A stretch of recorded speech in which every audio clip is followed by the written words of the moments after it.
Sahabat-sahabat Kristus, salam jumpa dalam acara Sabtu Sarapan Bersama Tuhan.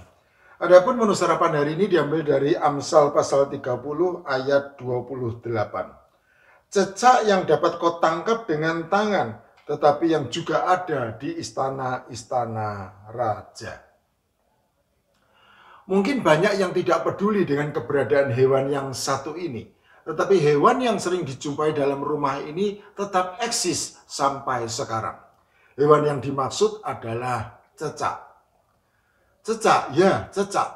Saya yakin bahwa semua orang pasti mengenal hewan mungil pipi dengan panjang kira-kira 10 cm tersebut.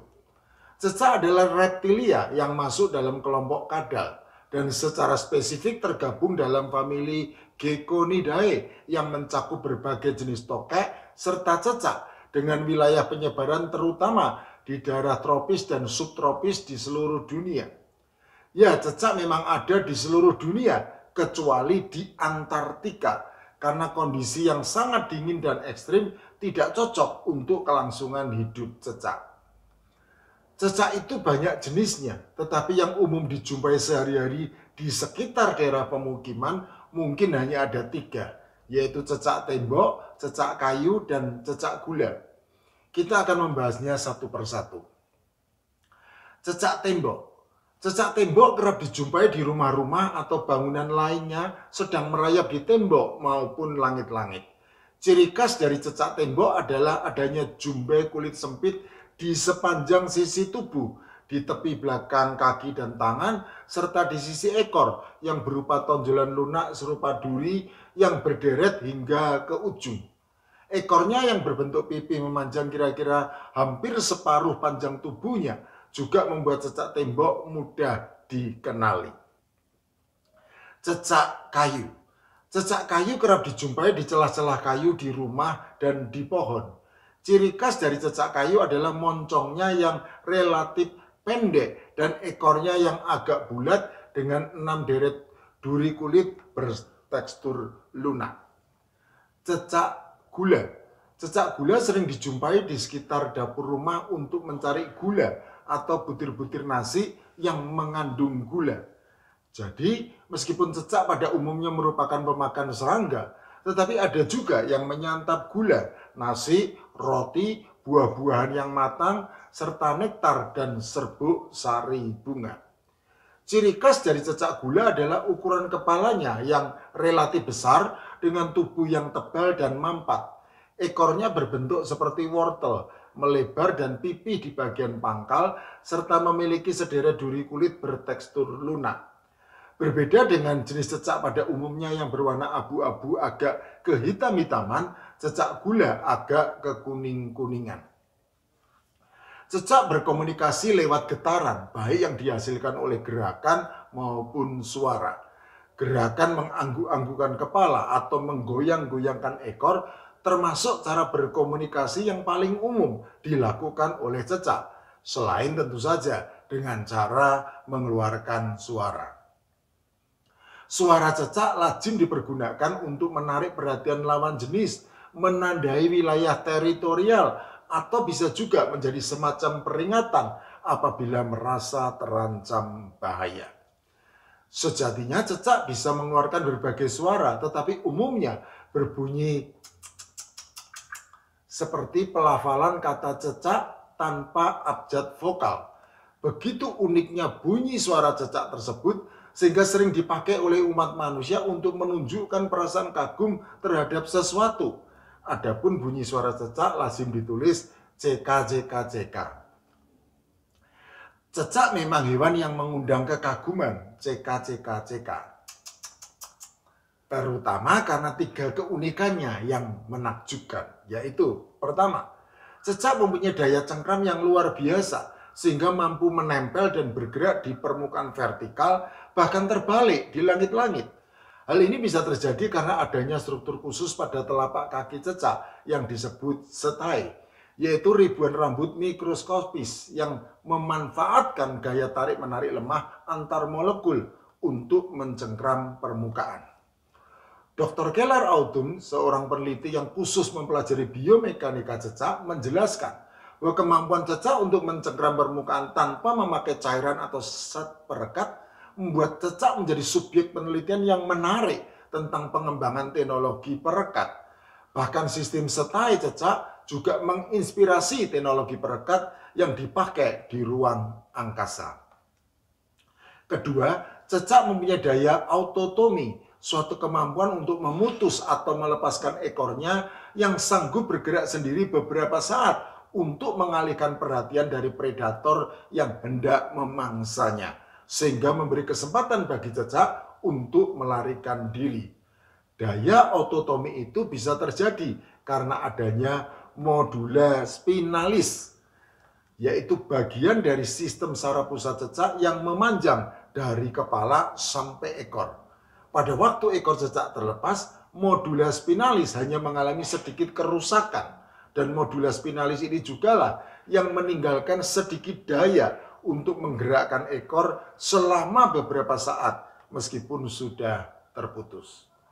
Uniknya, cecak kemudian juga mampu menumbuhkan kembali ekornya karena adanya sel induk khusus yang aktif pada bagian sambungan ekornya. Lazimnya, proses regenerasi tersebut terjadi kira-kira 5 atau 6 hari setelah ekor yang terputus menjadi sembuh. Pertumbuhannya dimulai dengan keluarnya tunas baru yang akan terus bertumbuh sampai terbentuk sempurna, kira-kira berlangsung 10 minggu. Ekor yang baru tersebut bentuknya hampir sama dengan yang lama, namun ukurannya lebih pendek dan warnanya lebih pucat. Dr. Anthony Russell, seorang pakar herpetologi, suatu cabang zoologi yang khusus mempelajari reptilia dan amfibi, menyatakan bahwa regenerasi ekor pada cecak merupakan contoh luar biasa dari bagaimana hewan sanggup memanfaatkan daya regeneratif untuk bertahan hidup di lingkungan yang berbahaya. Ketiga, cecak mempunyai kemampuan beradaptasi yang luar biasa terhadap lingkungan sekitarnya, sehingga tidak mengherankan apabila cecak dapat dijumpai di seluruh dunia dengan kondisi yang beragam, mulai dari hutan hujan tropis sampai pemukiman yang dihuni umat manusia, baik di pedesaan maupun perkotaan, baik di rumah-rumah raya jelata maupun di istana-istana raja. Kemampuan beradaptasi dari cecak ditunjang oleh beberapa faktor. Di antaranya adalah kemampuan autotomi yang berperan dalam penyelamatan diri terhadap serangan predator. Kemampuan berkamuflase dengan warna kulitnya yang melebur dengan warna lingkungan sekitarnya sehingga tersembunyi dan sulit terlihat oleh predator.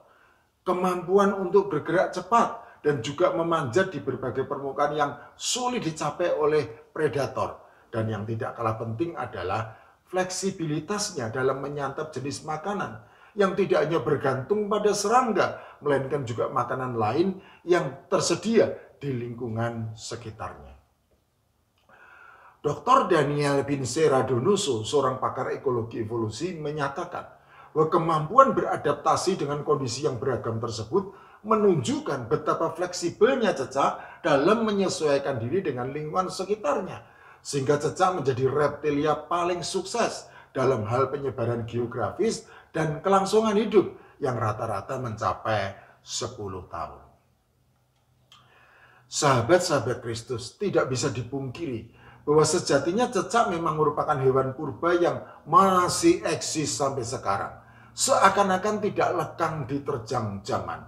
Dari zaman ke zaman yang silih berganti, cecak tetap eksis dan dapat dijumpai di segala tempat di seluruh dunia. Itulah sebabnya Agur bin Yake dari Masa di dalam Amsalnya menyatakan bahwa meskipun cecak dapat ditangkap dengan tangan, tetapi cecak itu juga ada di istana-istana raja. Amsal pasal 30 ayat 28. Pernyataan Agur bin Yake dari Masa ini bisa dipahami sebagai suatu ungkapan kekaguman terhadap hewan ciptaan Tuhan Allah yang sering dianggap remeh dan dipandang sebelah mata.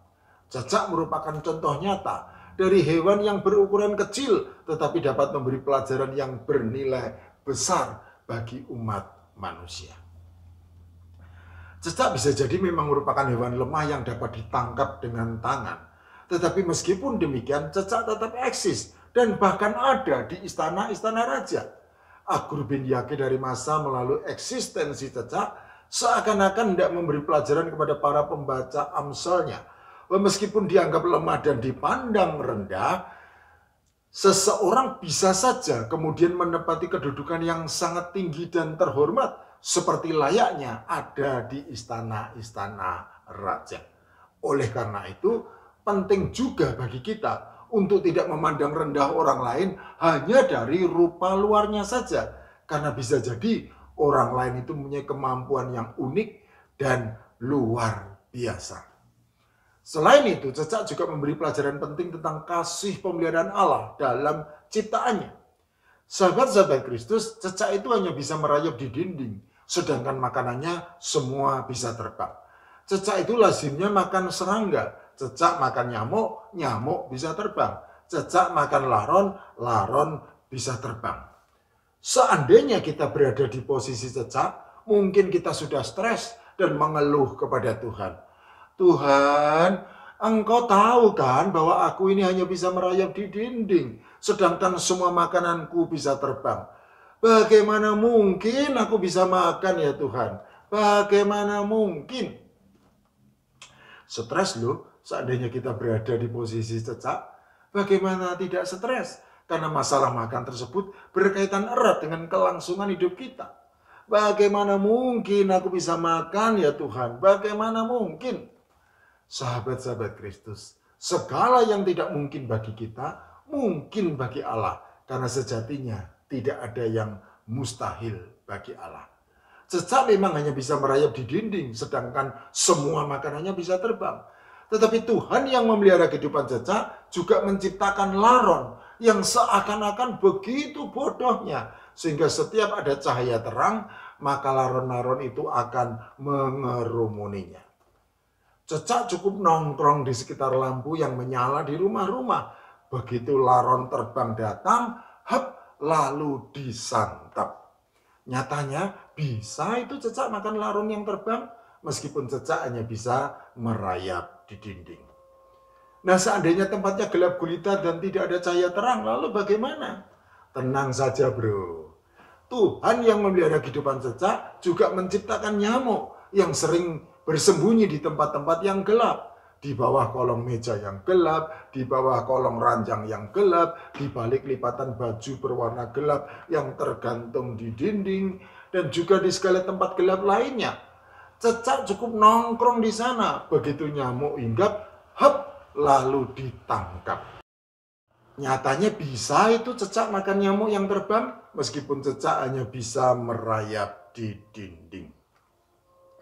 Lagu anak-anak yang sudah diajarkan kepada kita dahulu kala sejak kita masih kanak-kanak, sejatinya mengajarkan tentang kasih perbedaan Tuhan kepada ciptaannya. Cecak-cecak di dinding, diam-diam merayap, datang seekor nyamuk, lalu ditangkap. Cecak tidak pernah stres karena Tuhan memelihara hidup cecak. Sahabat-sahabat Kristus, apabila hidup cecak saja dipelihara oleh Tuhan, apalagi hidup kita, manusia ciptaannya yang paling mulia, pasti akan terlebih lagi diperhatikan olehnya. Jadi apalagi yang perlu kita khawatirkan dalam hidup ini? Sejatinya tidak ada. Karena Tuhan yang menciptakan dan memelihara hidup cecak, pasti juga akan memelihara hidup kita.